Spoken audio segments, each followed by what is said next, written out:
రాజపత్రిక 12వ అధ్యాయము 2వ వచనము. ప్రతి వారమును సులువుగా చిక్కులు పెట్టు పాపమును విడిచిపెట్టి విశ్వాసమునకు కర్తయు దానిని కొనసాగించువాడైన యేసు వైపు చూచుచు మన ఎదుట ఉంచబడిన పందెముల ఓపికతో పరిగెత్తుదము. ఆయన తన ఎదుట ఉంచబడిన ఆనందము కొరకై అవమానమును నిర్లక్ష్య పెట్టి శిలువను సహించి దేవుని సింహాసనము యొక్క కుడిపార్శ్వమున ఆసీనుడై ఉన్నాడు అనే మాటలు మనం చూస్తా ఉన్నాం. ఇక్కడ మొదటిగా మనం చూస్తున్నది ఏంటంటే మరి సులువుగా చిక్కులు పెట్టి ప్రతి పాపమును విడిచిపెట్టి మనము కూడా మరి ప్రాణం మోసుకుంటూ సులువుగా చిక్కులు పెట్టే పాపంలో చాలాసార్లు పడిపోతూ ఉంటాం. ఏ సులువుగా చిక్కులు పెట్టే పాపము మనకు తెలియకుండానే మరి అది చిక్కుల్లో పడేస్తూ ఉంటుంది. అది చాలా కనబడటానికి చాలా చిన్నగా ఉంటుంది, అది మరి చేయడానికి చాలా ఈజీగా ఉంటుంది, కానీ దానివల్ల చాలా డేంజర్, చాలా ప్రమాదం అని ఇక్కడ వాక్యం చదివిస్తూ ఉంది. చాలా పెద్ద పాపాలు అంటే ఒక బయట వ్యభిచారము లేకపోతే ఒక పెద్ద దొంగతనము ఇలాంటి పాపాలు చేయటము మనం చేయము. ఎందుకంటే దేవుడిని ఎదిగిన బిడ్డలము, దేవుడు నమ్ముకున్న బిడ్డలము అలా చేయకూడదని మనకు తెలుసు. అలాంటి విషయాల కొంచెం జాగ్రత్తగా ఉండడానికి ప్రయత్నిస్తాం, కానీ సులువుగా చిక్కులు పెట్టే పాపం నుండి బయటపడటం చాలా కష్టము. ఇది మామూలుగా చెప్పడానికి చాలా ఈజీగా ఉండొచ్చేమో, కానీ ఇది మాట్లాడటానికి చాలా సింపుల్గా ఉండొచ్చేమో, కానీ దీన్ని డీప్గా ఆలోచిస్తే ఇది మన జీవితంలో చాలా డేంజరస్, ఇది చాలా ప్రమాదకరమైనది. సులువుగా చిక్కులు పెట్టి ప్రతి పాపం నుండి ఏం చేయాలంట? ప్రతి పాపమును విడిచిపెట్టాలి. ఏం విడిచిపెట్టాలమ్మా? పాపమును విడిచిపెట్టాలి. ఏ పాపము? సులువుగా చిక్కులు పెట్టు పాపము. ఇప్పుడు చెప్పండి, సులువుగా చిక్కులు పెట్టు పాపం అంటే ఏంటి? ఏమై ఉంటుందో ఒకసారి ఆలోచన చేయండి. సులువుగా చిక్కులు పెట్టే పాపం ఏంటి? చెప్పరా?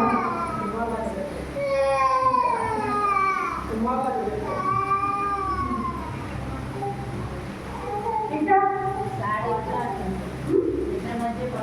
ఇద్దరు మధ్య గొడవలు, అదే గొడవలు పడేదానికంటే గొడవలు పెట్టేవాళ్ళు అది చికెన్ పెట్టడం కదా.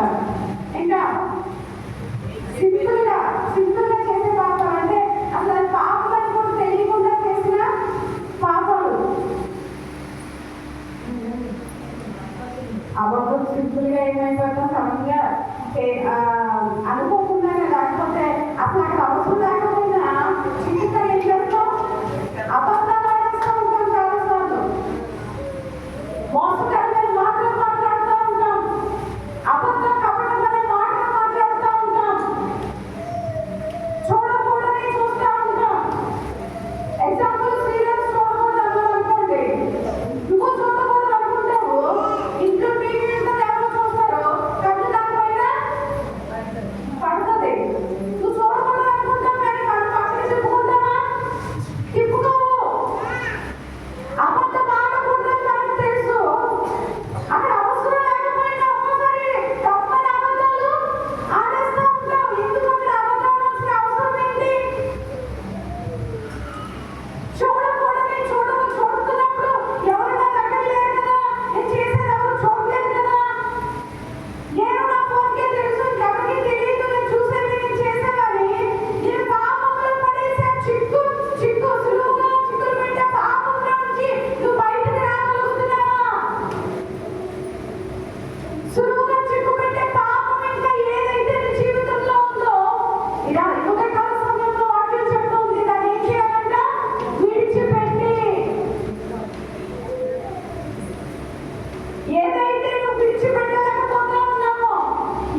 ఎలా అనగలుగుతున్నావు ప్రభా, నాకు సహాయం చేయండి. బిలాముతో ఆ గాడిదకి నోరిచ్చి గాడిద మాట్లాడినట్లుగా, మరి బిలాముకు బుద్ధి చెప్పినట్లుగా, గాడిదకి నోరిచ్చినట్లుగా మన దగ్గర వస్తువులు కూడా నోరిస్తే ఎంత భయంకరంగా తిన్నాయో మనల్ని, ఎంత భయంకరమైన మాటలు మాట్లాడామో మనల్ని. దేవుడు నిన్ను ఇంతగా కాపాడుతున్నాడు కదా, ఇంతగా సంరక్షిస్తున్నాడు కదా, ఇన్ని మేలు చేస్తున్నాడు కదా, మరి నువ్వు దేవునికి ఏమి ఇస్తున్నావు? నువ్వు చూడగలుగుతున్నావా అనే వస్తువులు నీతో మాట్లాడితే ఒకసారి ఆలోచన చేయండి. సులువుగా చిక్కులు పెట్టే పాపం నుంచి నువ్వు బయటికి రాగలుగుతున్నావా? ఏదైనా చేయకూడదు అని అంటే కోపాలు వచ్చేస్తాయి. అమ్మని ఇంటికి చేస్తున్నా చేయాలి కదా అంటే కోపాలు వచ్చేస్తాయి. ఎందుకు ప్రార్థన రావట్లేదు అని అంటే కోపాలు వచ్చేస్తాయి. ఎందుకు ఇలా ప్రవర్తిస్తున్నారు అంటే కోపాలు వస్తాయి.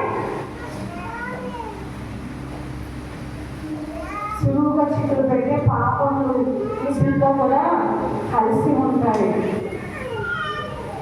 అది పాపం అని తెలియకుండానే పాపంలో జీవిస్తూ ఉంటాం చాలాసార్లు. అది పాపం అని తెలిసి కూడా పాపంలో నడుస్తూ ఉంటాం చాలాసార్లు. ఎందుకంటే ఎవరన్నా ఏం చేయాలి, ఎవరు చూశారు నన్ను, నా ఇష్టం వచ్చినట్టు నేను మాట్లాడతాను, నా ఇష్టం వచ్చినట్టు నేను ప్రవర్తిస్తాను అనడానికి ఈ జీవితం, ఈ బ్రతుకు, ఈ ఊపిరి నీది కాదు. నేను రాత్రికాల సమయంలోనే మాట్లాడుతున్నాం మేము విషయం. ఈ ఊపిరి మనది కాదు కాదని ఎలా చెప్పగలుగుతాం? అప్పుడు ఇదే క్వశ్చన్ నేను రాత్రి ఇంట్లో చెప్పారు. కరోనా టైంలో మనం బ్రతుకున్నామంటే ఎంతమంది చచ్చిపోలేదమ్మా, ఎంత ధనవంతులు చచ్చిపోలేదు, ఎంత బలవంతులు చచ్చిపోలేదు, ఎంత ఉన్నతమైన వారు చచ్చిపోలేదు, ఎంత అధికారులు చనిపోలేదు. ఎందుకు పనికిరాని మనల్ని దేవుడు ఊపిరిగా ఉంచాడంటే, బ్రతికి ఉంచాడంటే ఎవరి కృప? దేవుడి కృప.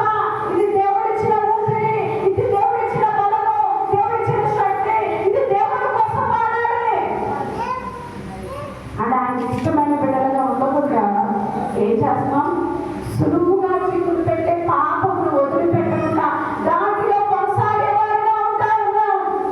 దేవుని దుఃఖ పెట్టేవారిగా ఉంటా ఉన్నాం. అది బాధ పెట్టేవారిగా ఉంటా ఉన్నాం. అది కన్నీరు తెప్పించేవారిగా ఉంటా ఉన్నాం. సంవత్సరాలు మన జీవితంలో నటించిపోతున్నప్పటికీ ఇంకా ఎదగలేని వారిగా, సులువుగా చిక్కులు పెట్టే పాపముని విడిచిపెట్టలేని వారిగా జీవించేవారిగా ఇంకా ఉంటా ఉన్నామా? కొంతమందికి ఎంత గర్వంతో ఉంటారు తెలుసా? ఎలాంటి మాటలు మాట్లాడతారో తెలుసా? ఎలాంటి చూపులు చూస్తారో తెలుసా? ఎలాంటి ప్రవర్తన ప్రవర్తిస్తారో తెలుసా? ఎవరికి ఎందుకు గర్వము? ఏం చేసుకుంటామో గర్వంతో? ఎందుకు ఎలాంటి మాటలు మాట్లాడగలుగుతున్నావు? ఎలా ప్రవర్తించగలుగుతున్నావు? దేవుడు ఒక్కసారి జ్ఞాపకం చేసుకుంటే మనం ఏమైపోతాం? సులువుగా చిక్కులు పెట్టే పాపం నుంచి, రోజు నుంచి విడిపించమని అడుగు దేవుణ్ణి. ఆ పాపము చేసింది అది కొట్టివేయబడదు, దేవుడికి లెక్కవాలని రాయబడతలు చేసింది. అబద్ధమైన ప్రతి అబద్ధము, మోసం చేసిన ప్రతిదీ, గర్వంతో కూడిన ప్రతిదీ, గర్వపు మాటలు మాట్లాడిన ప్రతిదీ, గర్వంగా ప్రవర్తించిన ప్రతిదీ కూడా ఆయన లెక్కలోకి వెళ్తుంది. దానికి తగిన తీర్పు ఖచ్చితంగా వస్తుంది. గమనించగలుగుతున్నావా? ఈ నూతన సంవత్సరంలో వెళ్ళక ముందు ప్రవాసులుగా చిక్కుపెట్టే పాపం నుంచి నన్ను విడిపించు. అది ఏదై ఉంటుందో ఒకసారి పరిశీలన చేసుకో.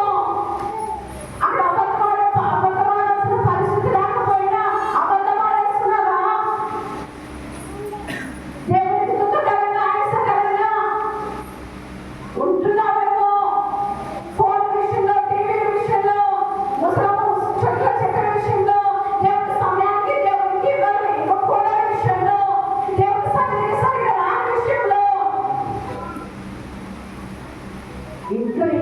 సమస్యలు ఉన్నా, ఎంత అనారోగ్యం ఉన్నా కనీసం దేవుడు సన్నిధిలో కూడా అడుగుతాడు. ఎన్నిసార్లు చెప్తాము, ఏదైనా సమస్య ఉంటే చర్చిలోకి వెళ్ళి ప్రార్థన చేసుకోండి, దేవుడు సహాయం చేస్తాడు, దేవుడు విడిపిస్తాడు అని చెప్తే అది మాత్రం చేయరు. నా దగ్గరకు వచ్చి అమ్మ ప్రార్థన చేయండి సమస్య ఉందని చెప్తారు. ఎందుకని దేవుడు సన్నిధిలో అడుగు పెట్టలేకపోతా ఉన్నావు? నీ సమస్యల గురించి, నీ బాధల గురించి, నీ ఇబ్బందుల గురించి, నీ అనారోగ్యాల గురించి దేవుడు సన్నిధిలోకి ఎందుకు రాలేకపోతా ఉన్నావు? ఎందుకు ఆయన ప్రభుత్వాలేకపోతా ఉన్నావు? ఎందుకు ఆయన పాదాలు పట్టుకోలేకపోతా ఉన్నావు? ఎందుకు ఆయన బోధలేకపోతా ఉన్నావు? ఇది కూడా ఒక పాపమే. దేవుడి సన్నిధికి రావడానికి టైం ఉండదు, కానీ ఎక్కడ పడితే అక్కడికి వెళ్ళడానికి, ఎక్కడ పడితే అక్కడ కూర్చోడానికి, ఏది పడితే అది చేయడానికి మాత్రం చాలా టైం దొరుకుతుంది.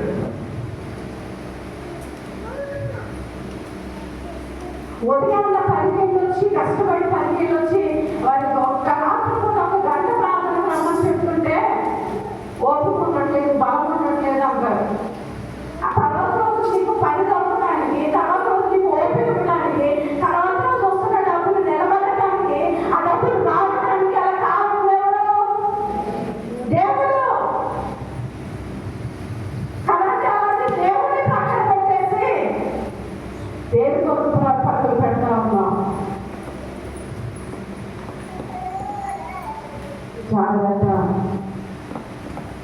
దేవుడి రాగడ సమీపంలో ఉంటా ఉన్నాయి. రాగడ చాలా భయంకరమైన పరిస్థితుల్లోకి వెళ్ళబోతా ఉన్నాం. సరి చేసుకున్నట్లయితే, సరిదిద్దుకున్నట్లయితే దేవుడు ఖచ్చితంగా మీ పక్షంగా నిలబడే దేవుడు. మనం చూసాం కదా ఒక మాట, బాలకు చెప్పించాలని నోరు తెలిసినప్పటికీ కూడా ఏమొస్తా ఉన్నాయి? దీవెనలు వస్తా ఉన్నాయి, ఆశీర్వాదాలు వస్తా ఉన్నాయి. నువ్వు దేవుడి కొరకు నిలబడితే, దేవుడి కొరకు బ్రతికితే, దేవుడి పక్షంగా నువ్వు ఉంటే, నిజాయితీగా నువ్వు ఉంటే నీ మీదకి ఏమి రాకుండా ఆయన ఒక కాపుదలుగా నిన్ను భద్రపరుస్తాడు. ఆ రోజుల్లో ఐగుప్తు అందరి మీదకి శాపాలు వస్తా ఉంటే ఇశ్రాయేలు మీద మాత్రం ఒక శాపం కూడా రాలేదు. ఎందుకు రాలేదు? ఇశ్రాయేలు దేవుని బిడ్డలు, దేవునికి ఇష్టమైన బిడ్డలుగా ఉంటా ఉన్నారు. ఆ శ్రమల నుంచి బయటికి తీసుకురాని ప్రార్థన చేస్తా ఉన్నారు. నువ్వు చేయగలుగుతున్నావా ప్రార్థన? సులువుగా చిక్కుతుంటే పాపం నుంచి బయటికి రా. కొంతమంది ఉంటారు, ఇద్దరి మధ్యన మరి తెలిసి పెడతారో తెలియక పెడతారో తెలీదు. ఆవిడ గురించి ఈ విధంగా, ఈవిడ గురించి ఆవిడ దగ్గర. ఎందుకు మాట్లాడుతున్నావు ఈ మాటలు? నీ వేరే వాళ్ళకి నీకు వేరే వాళ్ళ మీద ఏదైనా కోపం వచ్చినా, లేకపోతే ఏదైనా అనుమానం వచ్చినా, ఏదన్నా తెలిసినా నువ్వు దేవుడికి చెప్పుకో, లేదంటే స్థాపకులకు చెప్పుకో. నువ్వు పక్క విశ్వాసకి ఎందుకు చెప్తున్నావు? దానివల్ల వాళ్ళిద్దరికి గొడవలు తప్ప ఏమి ప్రయోజనము ఉండదు. నిశ్చితంగా చూసుకుంటే చెప్పుకుంటే చాలా మనము మాట్లాడుకోవచ్చు, కానీ వేరే పాయింట్ మనం వెళ్ళాలి. కాబట్టి నేను ఒక విషయంలో ఒక పాయింట్ జ్ఞాపకం చేసుకోండి. ఇంకా ఏముంటాయి నా జీవితంలో చిక్కులు పెట్టే పాపాలు? ఒకసారి పరిశీలన చేసుకుంటే ఈరోజు ఏం చేయాలి? దాని నుంచి ఏం చేయాలమ్మా? విడిచిపెట్టాలి. చెప్పడం ఒకసారి, ఇంకొకసారి విడిచిపెట్టాలి. ఏంటది? ఏ పాపము? వదిలిపెట్టే పాపం నుంచి రోజు నుంచి విడిచిపెట్టు. చిన్న ప్రార్థన చేసుకో మనసులో, ప్రభువా ఈ పాపం నుంచి నన్ను విడిపించయ్యా. ఇది పాపము నా జీవితంలో ఉండడానికి వీలు లేదు. నేను ఒక మాట మాట్లాడతాను, చెప్తా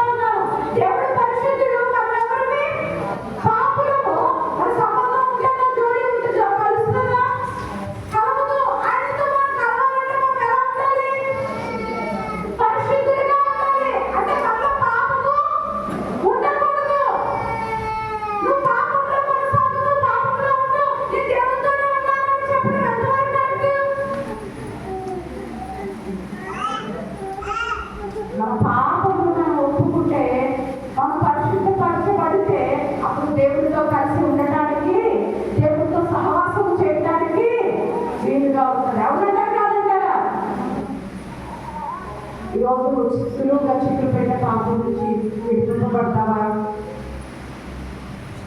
నూతన సంవత్సరంలో లేకపోతే క్రిస్మస్లోగా నూతనంగా ఆ పండుగలో పాల్గొందాం. రెండో మాట చూద్దాం. అపొస్తలుల కార్యాలు 14వ అధ్యాయము 15వ వచనము. అపొస్తలుల కార్యాలు 14వ అధ్యాయము 15వ వచనం చూద్దాం. అయ్యలారా ఇవి కూడా ఈ స్వభావం అండి నరమే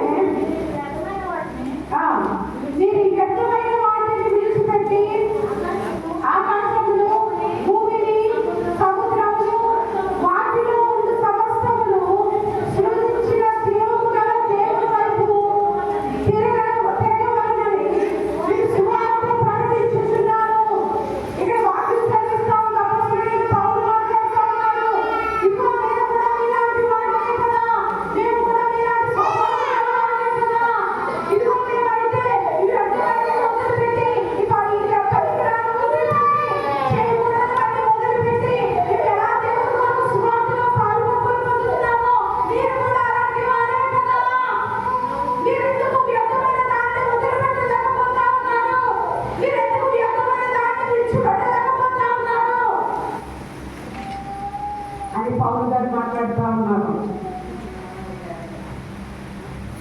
వ్యర్థమైన దాన్ని విడిచిపెట్టగలుగుతున్నావా? ఇది వ్యర్థము అని నీకు అర్థమవుతా ఉందా? ఇది పనికిరానిది అని నీకు అర్థమవుతా ఉందా? వాక్యం చెప్తా ఉంది, వ్యర్థము వ్యర్థము సమస్తమును వ్యర్థమే. అవసరమైనది ఏదీ లేదు, ఉండిపోయేది ఏదీ లేదు. ఇదంతా ఎప్పటికైనా వ్యర్థమే. గట్టిగా పెద్ద గాలి వచ్చింది, పెద్ద తుఫాను వచ్చింది అనుకోండి, ఇది ఉంటుందా? అర్థమవుతుందమ్మా? గట్టిగా పెద్ద తుఫానికి పెద్ద గాలి వచ్చింది అనుకోండి, ఇది ఉంటుందా? గాలికి ఉన్న శక్తి చాలా ఎక్కువ తెలుసా? గాలి, నీరు, అగ్ని చాలా శక్తి కలిగినవి. ఈ బిల్డింగ్ కూలిపోతుంది. ఇది శాశ్వతమైనది కాదు, ఇది వ్యర్థము. వ్యర్థమైన దానికోసం టైం స్పెండ్ చేస్తాము, డబ్బులకు కాటేస్తాము, వ్యర్థమైన దానికోసం పరుగులు పెడతాము, నిలబడతాము, మనం కష్టపడతాము, ప్రయాసపడతాము, చెమటోరుస్తాము, అన్నీ చేస్తున్నాము. కానీ అదేంటది? వ్యర్థము. వ్యర్థము కాని దాని నీ కోసం పరుగులు పెడుతున్నావు కదా. వ్యర్థమైన దాని కొరకు పరుగులు పెడుతున్నావు కదా. మరి వ్యర్థము కాని దాని వైపు పరుగులు పెడుతున్నావా? వ్యర్థము కాని దాని గురించి టైం స్పెండ్ చేస్తున్నావా? వ్యర్థము కాని దాని గురించి నువ్వేం ప్రయాసపడుతున్నావు? ఆదివారం ఒక రోజు ఒక 2 గంటలు నేను చర్చిలో కూర్చోట్లేదమ్మా, సరిపోతుందా?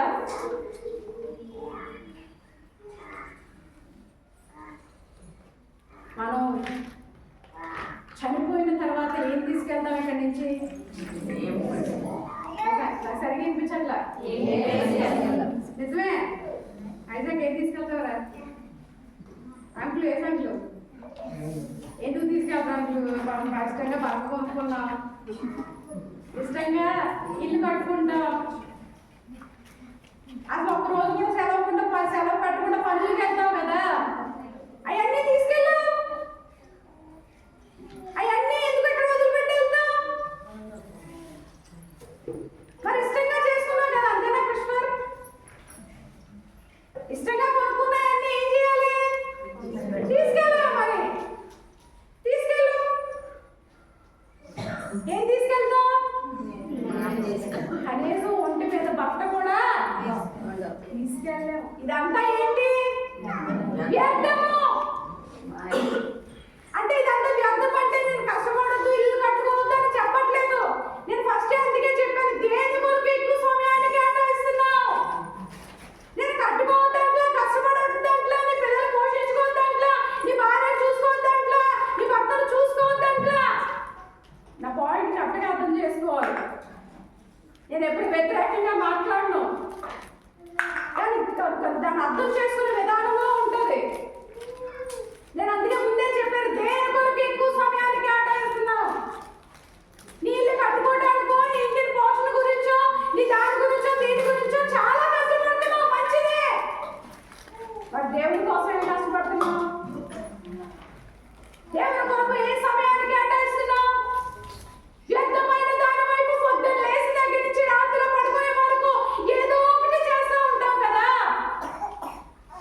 తీసుకెళ్తాము, మన ప్రవర్తన తీసుకెళ్తాము, మన భక్తి జీవితాన్ని తీసుకెళ్తాము.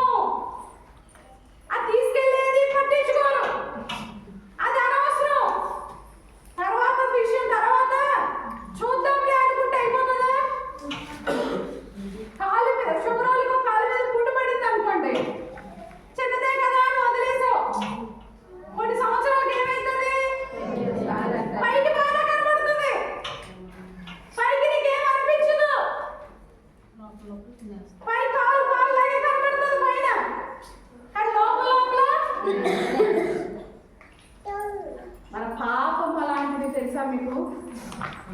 పైకి భక్తిగానే కనబడవచ్చు, పైకి నేను మంచిగానే ఉన్నాను అనుకోవచ్చు, కానీ పాపము నీ జీవితాన్ని ఏం చేస్తుంది? తినేస్తా ఉంటది. ఒకరోజు ఏమైతుంది దాన్ని ఆ కాలు తినేసింది ఏం ఉపయోగపడుతుందా? ఏమైతుంది అప్పుడు? ఒకరోజు తీసేస్తారు దాన్ని. అమ్మ డాక్టర్ గారు అంటే ఈ కాలుకి ఎందుకు పనికిరాదు, దీన్ని అర్జెంటుగా తీసేయాలి. ఇది తీసేస్తేనే మిగతా అవయవాలు పాడవకుండా ఉంటాయి. అర్థమవుతుందా మీ పాయింట్ మీకు? పాడైపోయింది నీ జీవితంలో ఉంటే నువ్వు వెంటనే దాన్ని తీయకపోతే మిగతా వాటిని ఏం చేస్తుంది?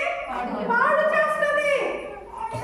చిన్నదే కదా ఏమైంది లేదు వదిలేస్తావు అనుకో, నీ బాడీ అంతా దాన్ని అది పాకేస్తుంది. అత్తయ్య విషయంలో ఇలాంటిదే జరిగింది.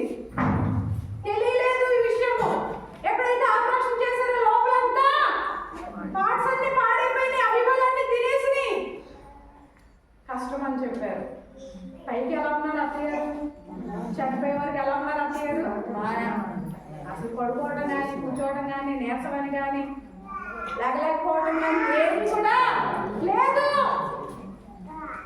అంటే ఇది ఒక వ్యాధి, ఒక మరి అనారోగ్యంగా చెప్తా ఉన్నాను, కానీ మన భక్తి జీవితం కూడా ఇలాంటిదే. వ్యర్థమైన దాని వైపు నువ్వు ఉంటూ, పాపంలో నువ్వు ఉంటూ, దేవుని నమ్ముకుంటున్నానని చెప్పుకుంటూ నీలో నీ జీవితం అంతా పురుగు తినేస్తా ఉంటది. ఒకరోజు ఖచ్చితంగా వస్తుంది తీర్పు రోజు. ఆ రోజు ఎక్కడ పడేస్తారు నిన్ను? ఈ కాలు తీసేసింది ఎక్కడ పడేస్తారు? కాలు తీసేసింది ఎక్కడ పడేస్తారమ్మా? అమ్మ అంత డౌట్గా వస్తుంది. అమ్మ నేను చూడలేదమ్మా, నాకు తెలియదు అంటున్నారా? వేస్ట్, అది చెత్త పుట్టలో పడేస్తారు. మళ్ళీ ఎక్కడ పడేస్తారు మరి? నరకంలో పడేస్తారు. చెమటోడ్చి సుఖము విడచి కష్టములోచి ఆస్తులు సంపాదించిన శాంతి ఉన్నదా? చెమటోడ్చి సుఖము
ఎందుకు కారుస్తున్నాను చెమట? ఏమి సంపాదించడానికి, ఏమి తీసుకెళ్ళడానికి? ఒక వ్యక్తి అంతా సంపాదించుకున్నాడు, అన్ని సమకూర్చుకున్నాడు, సంతోషంతో ఇంటికి వెళ్ళి పడుకున్నాడు. ఆ రాత్రి తన ప్రాణము విడిచిపెట్టాడు. ఎవరి కోసం ప్రయాసపడుతున్నావు? దేని కొరకు ప్రయాసపడుతున్నావు? మగవాళ్ళు మీ కుటుంబం కోసం ప్రయాసపడండి, మంచిది.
వ్యర్థమైన వాటిని విడిచిపెట్టాలి. మూడో చూద్దాం, ఇర్మియా గ్రంథము 25వ అధ్యాయము 4వ వచనము. ఇర్మియా గ్రంథము 25వ అధ్యాయము 4వ వచనంలో 5వ లైన్ చదువుతారమ్మా.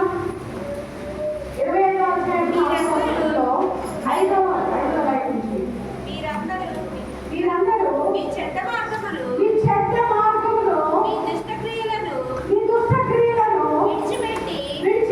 తిరిగిన ఎడల యెహోవా మీకును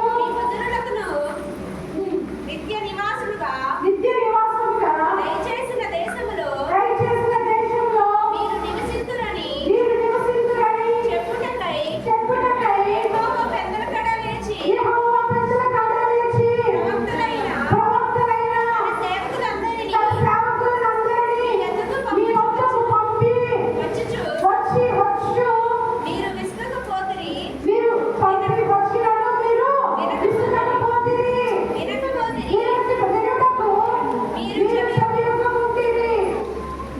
అర్థమైందమ్మా? విన్నారా? అర్థమైందా ఈ వాక్యము? మీ చెడ్డ మార్గములను మీ దుష్ట క్రియలను విడిచిపెట్టి ఏం చేయాలంట? తిరగాలి. ఎక్కడ తిరగాలి? దేవుని వైపు తిరగాలి. ఇదిగో ప్రభువా, నాలో చెడ్డ క్రియలు ఉన్నాయి, నాలో చెడ్డ ప్రవర్తన ఉంది, ఇదిగో దాన్ని విడిచిపెట్టి నేను నీ వైపు తిరుగుతానయ్యా అని ఎవరైతే అంటారో వారి పక్షంగా దేవుడు ఎప్పుడు వరకు అయింది? అయిపోయింది. ఇక నుంచి అయినా విడిచిపెడదామా? ఇక నుంచి అయినా సరి చేసుకుందామా? ఈ చెడ్డ మార్గములను మీ దుష్ట క్రియలను విడిచిపెట్టి తిరిగిన ఎడల యెహోవా మీకు మీ పితరులకు నిత్య నివాసముగా దయచే దేశంలో మీరు నివసించురని చెప్పుటకై. మీరు ఎప్పుడైతే చెడ్డ మార్గములు, చెడ్డ క్రియలు, దుష్టత్వములు విడిచిపెడతారో దేవుడు ఏం చేస్తాడంట? నిత్య జీవము ఇస్తాను అంటున్నాడు. ఒక అద్భుతము తన వైద్యమందు దుష్ట క్రియలు, దుష్టత్వాన్ని విడిచిపెడితే, చెడ్డ క్రియలు విడిచిపెడితే మనకేం కలుగజేస్తాడు దేవుడు? నిత్య జీవాన్ని కలుగజేస్తాడు అని చెప్పి పెద్దగానే తన సేవకుల్ని పంపించి సువార్తను చెప్తా ఉన్నాడు. ఇదిగో మీ దుష్ట క్రియలను విడిచిపెట్టండి, మీ పాపమును విడిచిపెట్టండి, మీ చెడ్డ క్రియలను విడిచిపెట్టండి, వ్యర్థమైన దానిని విడిచిపెట్టండి, సులువుగా చిక్కులు పెట్టే పాపము నుంచి విడిచిపెట్టండి అని సేవకులు ఏం చేస్తారంట? తెలియజేస్తా ఉన్నారు, చెప్తా ఉన్నారు. లోబడుతున్నావా? దేవుడు తన సేవకుల ద్వారా మాట్లాడుతున్నప్పుడు, దేవుడు తన సేవకుల ద్వారా తెలియజేస్తున్నప్పుడు నువ్వు లోబడడానికి ఉన్నావా? లోబడితే నిత్య జీవాన్ని పొందుకుంటావు. లోబడితే దేవుడి కార్యాలు చూస్తావు. తన సేవకుల ద్వారా మాట్లాడుతూ ఉన్నాడు దేవుడు.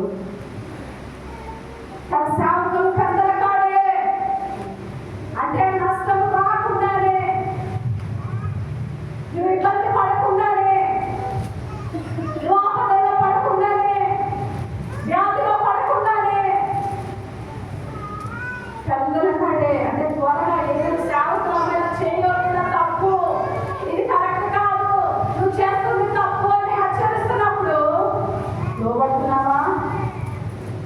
విజయాలు చూపిస్తున్నావా?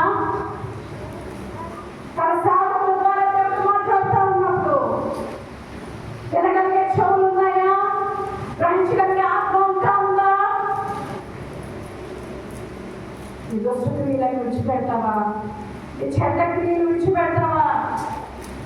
దేవుడు సన్నిధికి రానివారు, యథార్థమైన భక్తితో ఉండని వారు, ఆయన దుఃఖకరంగా ఆయాసకరంగా ఉన్నవారు గురించి దేవుడు మాట్లాడుతూ ఉన్నాడు. ఈ ఉదయకాల సమయంలో ఈ చెడ్డ క్రియలు విడిచిపెట్టు, దుష్టాత్మాన్ని విడిచిపెట్టు.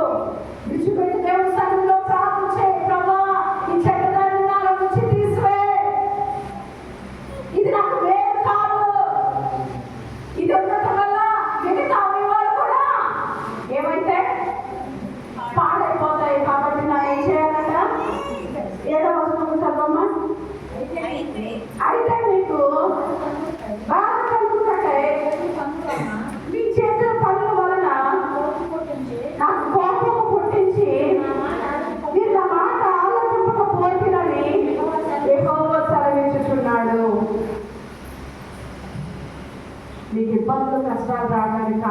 మీరే. చెప్పినప్పుడు వెళ్ళకపోతే, చెప్పినప్పుడు లోపడకపోతే మీ చేతులారా మీరే నష్టాలు తెచ్చుకుంటా ఉన్నారు. ఇదిగో నా మాట వినట్లేదు, వాటిని సేవిస్తూ ఉంది. విడిచిపెడతావా రాత్రి ఉదయకాల సమయంలో చెడ్డ క్రియలు, చెడ్డ ప్రవర్తన, అది ఇష్టం లేని క్రియలు విడిచిపెడతావా? అడిగితే అప్పుడు నేనే విడిచిపెట్టేదమ్మా, యవ్వనవంతుల్లో నేనే మొదట, నేనే ఫస్ట్ అని అనేవాళ్ళు చాలా మంది ఉంటారు. కానీ ఆయన ముఖంలో చూడు ఒకసారి. ఎందుకు ఆయన ముఖంలో చూడొచ్చేది? ఆయన ముఖంలో చూస్తే రహస్య పాపాలు కనబడతాయి. విడిచిపెడతావా చెడ్డ క్రియలు? విడిచిపెడతావా తన సేవకుల ద్వారా హెచ్చరిస్తున్నప్పుడు, మాట్లాడుతున్నప్పుడు నువ్వు లేకపోతే నష్టాన్ని చూస్తావు.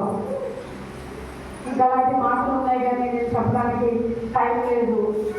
మీరు అర్థం చేసుకుంటారనుకుంటా ఉన్నా. విడిచిపెడదాం. విడిచిపెట్టి దేవుడి వైపు తిరుగు. ప్రభా మళ్ళా నీ సన్నిధిని తిరుగుతున్నాయా? నీ సన్నిధిలో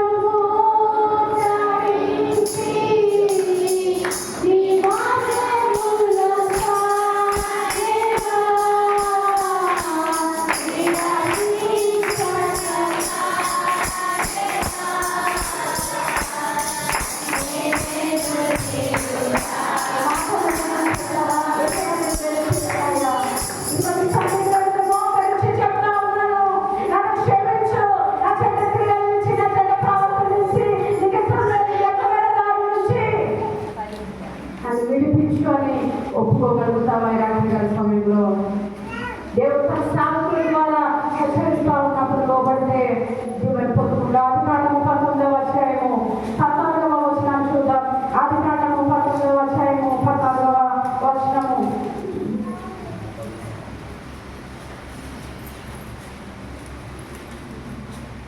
లోపు బయటికి వెళ్ళి తన కుమార్తెలను పెళ్ళాడనయ్యున్న తన అల్లులతో మాట్లాడి, ఏంటి ఈ చోటుని విడిచిపెట్టి రండి, యెహోవా ఈ పట్టణమును నాశనం చేయబోతున్నాడని చెప్పాను. చాలా మేడం ఈ విషయం మనకు అందరికీ తెలిసిందే. లోతు చాలా భయంకరమైన పాపంలో ఉంటా ఉన్నప్పుడు సొదొమ గొమొర్రా ఆ పట్టణమును నాశనం చేయడానికి దేవుడు సిద్ధపడ్డాడు. అయినా సరే బ్రతకలేదు, లోబడలేదు, పాపంలో విచ్చలవిడిగా తిరుగుతా ఉన్నారు. చెడ్డ ప్రవర్తన, చెడ్డ క్రియలు, సులువుగా చిక్కుకుపోయే పాపంలో, వ్యర్థమైన దాంట్లో సొదొమ గొమొర్రా నిండిపోయి ఉంటా ఉంది. దేవుడు పట్టణాన్ని నాశనం చేయడానికి వచ్చినప్పుడు లోతు అన్నాడు, ఇదిగో పట్టణం నాశనం అయిపోతా ఉంది, ఈ పట్టణం పాపంతో నిండిపోతా ఉంది, రండి ఇక్కడి నుంచి మనము వాడు బయటికి వెళ్ళిపోదాం. లోతుతో వెళ్ళే వాళ్ళందరూ బ్రతికారు, వెళ్ళని వాళ్ళు చెప్పడం అయితే ఏమలేదు. వెళ్ళని వారు అగ్ని గంధకములో కాదు బూడిదైపోయారు. అర్థమవుతుందా? నీ పాపమును విడిచిపెట్టకపోతే నువ్వు అగ్నిలో కాల్చబడతావు. నీ పాపమును విడిచిపెట్టకపోతే నువ్వు నశించిపోతావు.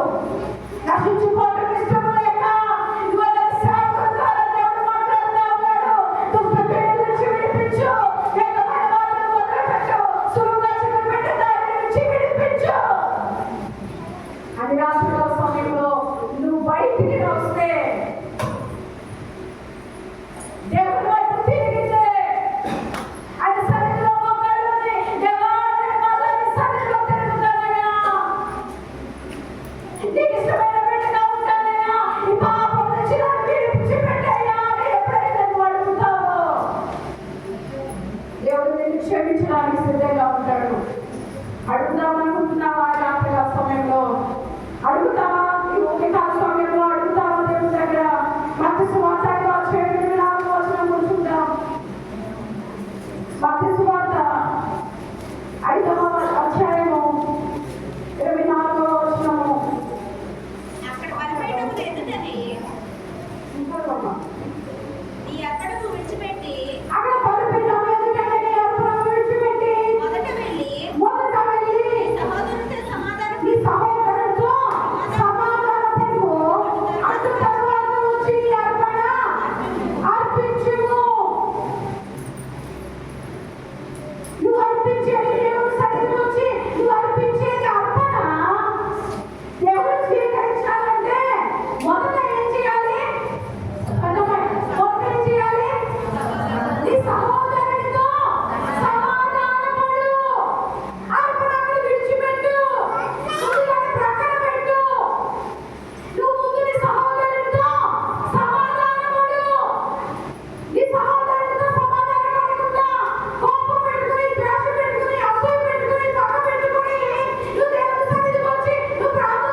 ఇలా ఉంటూ దేవుడి సన్నిధికి వచ్చి ప్రార్థన చేస్తా ఉంటే దేవుడు ఎలా వింటాడమ్మా?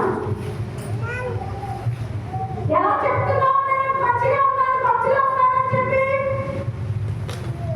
నువ్వు నీ సహోదరునితో సమాధానం పడకుండా నువ్వు దేవుడి సన్నిధికి వచ్చి ఎలా కూర్చోగలుగుతున్నావు? నువ్వు కలగలుగుతున్నావా? ఆ సమాధానాన్ని తీసివేసుకోగలుగుతున్నావా? క్షమించమని అడగడానికి సిద్ధంగా ఉన్నావా? ఆప్తం పెట్ట నేను క్షమాపడుతా అంటావా? దేవుడు ఏం చెప్తున్నాడు? తగ్గించుకునేవాడిని నువ్వు హెచ్చుకోవాలంటే నేనేం తప్పు చేయలేదు, నేనెందుకు అడుగుతా? నేనేం తప్పు చేయలేదు, నేనెందుకు తగ్గించుకుంటా? నేనేం తప్పు చేయలేదు, నేనెందుకు తగ్గించుకోవాలి అని అంటే నువ్వు తెచ్చుకోకపోతే ఎవరు తెచ్చుతారు? దేవుడు తెచ్చేస్తారు. అప్పుడుగా బాగుంటుంది. జాగ్రత్త. ఈ సహోదరునితో సమాధాన పడాలి. సమాధాన పడకుండానే రెండు రాక్షసులు చేపెట్టేస్తున్నారు. సమాధాన పడకుండానే దేవుని సన్నిధికి వస్తా ఉన్నారు. సమాధాన పడకుండానే పాటలు పాడటం, ప్రార్థన చేయడం, వాటిని చదువుతూ చేస్తా ఉన్నారు. ఇది ఎంతవరకు కరెక్ట్? బైబిల్ చెప్తా ఉంది ఇది కరెక్ట్ కాదు. ముందు దీన్ని ప్రక్కన పెట్టి ముందు వెళ్ళి సహోదరునితో సమాధాన పడు, తర్వాత రా నా దగ్గరికి.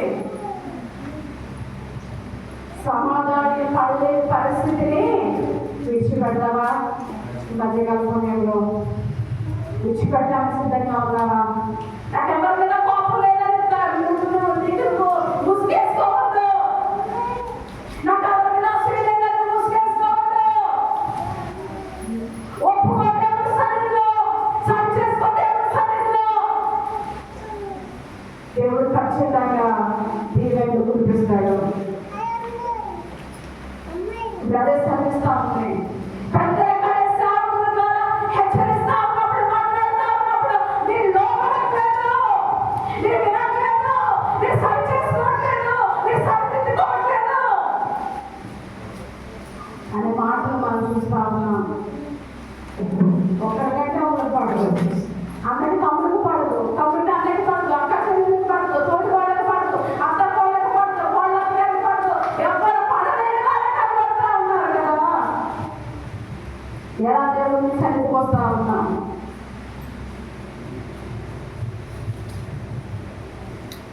హృదయాన్ని ఎదిగిన దేవుడు ఏ మధ్యన ఉన్నాడు. సమాధాన పడడానికి సిద్ధపడతావా? ఎవరు బట్టి సమాధాన పడాలి? నేను అన్యాయం చేయొచ్చు, నేను కష్టంలో మోసరించు, నేను ఇబ్బందులు పెట్టచ్చు, కానీ దేవుడిని బట్టి వారితో సమాధాన పడు. ఎందుకంటే దేవుడు చాలా సార్లు తగ్గించుకున్నాడు. ఆయన కొట్టినప్పుడు, హాని చేసినప్పుడు, అవమానపరిచినప్పుడు, కొన్నాళ్ళ దెబ్బలు తిన్నప్పుడు, ముఖం మీద ఉమ్ము వేసినప్పుడు ఆయన అంటా ఉన్నాడు, మీరు ఏం చేస్తున్నారు, మీకు తెలియదు కనుక వీరిని క్షమించు. నువ్వు ఎందుకు అనలేకపోతా ఉన్నావు? నువ్వెందుకు సరి చేసుకోలేకపోతా ఉన్నావు? నువ్వెందుకు సరిదిద్దుకోలేకపోతా ఉన్నావు? విడిచిపెడతావా ఈ పాపాన్ని? సరి చేసుకోలేని పాపాన్ని విడిచిపెడతావా? అయ్యో నేను సహోదరునితో సమాధాన పడలేదు, సమాధాన పడకుండా పాపం నాలో ఉంచుకుని ప్రార్థన చేస్తున్నాను కదా. నేను చూసాను కదా వాక్యము, ధర్మశాస్త్రమును వినకుండా చెవులు ఏం చేస్తున్నారు? మూసుకుంటే వారి ప్రార్థన దేవుడు విన్నాడు. వాక్యానుసారంగా నువ్వు జీవించకపోతే, వాక్యానికి నువ్వు లోబడకపోతే, వాక్యం చెప్పినప్పుడు వినకపోతే, వాక్యం చెప్పుకున్నాదే నేను ప్రమాదం అని చెప్పుకుంటాదే నేను మాట్లాడుతున్నా, వాళ్ళ మీద అరుచుకుంటాదే నా ఇష్టం చెప్తారని నేను ఉన్నాను అనుకుంటే నీ ప్రార్థన దేవుడు వినాడు అని వాక్యం చెప్తుంది. యుగకాల సమయంలో ఈ సహోదరునితో సమాధాన పడడానికి సిద్ధంగా ఉన్నావా?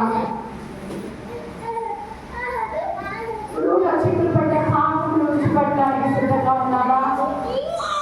ఎంతమంది దానిని విడిచిపెట్టడానికి సిద్ధంగా ఉన్నావా? చెడ్డ క్రియలు, దుష్ట క్రియలు విడిచిపెట్టడానికి సిద్ధంగా ఉన్నావా? రాసిన పత్రిక 2వ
వాక్యం చెప్తా ఉంది. ఏదో విన్నాములే అని వదిలిపెట్టేస్తామనుకో, ఏమంటా ఉంది, కొద్ది పోతున్నట్లు వాటి అంటూ మరి విశేష జాగ్రత్త కలిగి ఉండాలి.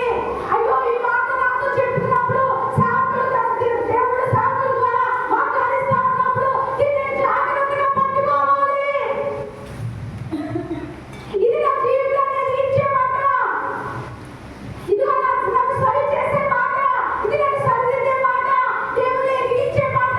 దీన్ని గట్టిగా పట్టుకోవాలి కానీ విడిచిపెట్టకూడదు. విడిచిపెడతావా? రెండవ వచనం చదువుతాను. ఎందుకనగా దేవదూత ద్వారా పంపబడిన వాక్యము స్థిరపరచబడినందున ప్రతి అతిక్రమము అవిధేయతయు న్యాయమైన ప్రతిఫలము పొంది ఉండగా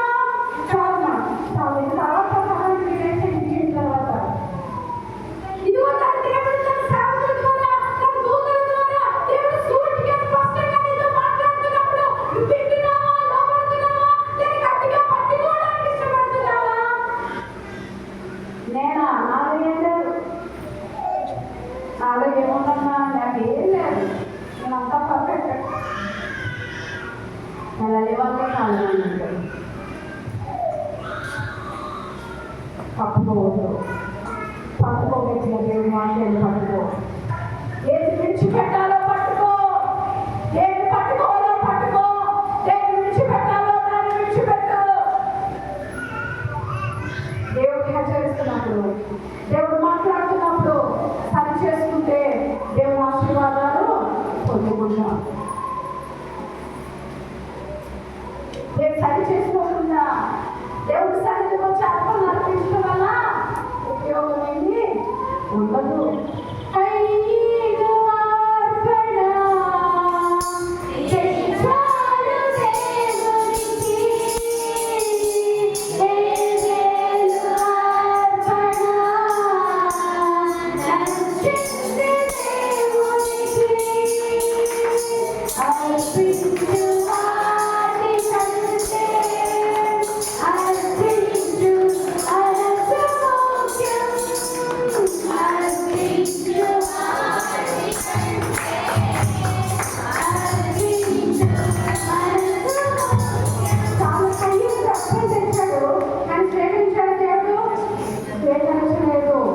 దేవుడు అర్పణ కాలం వరకు నేను ఏం కోరుకుంటా ఉన్నాడు? నీ పిడికి కలిగిన హృదయాన్ని, మనసుని కోరుకుంటా ఉన్నాడు.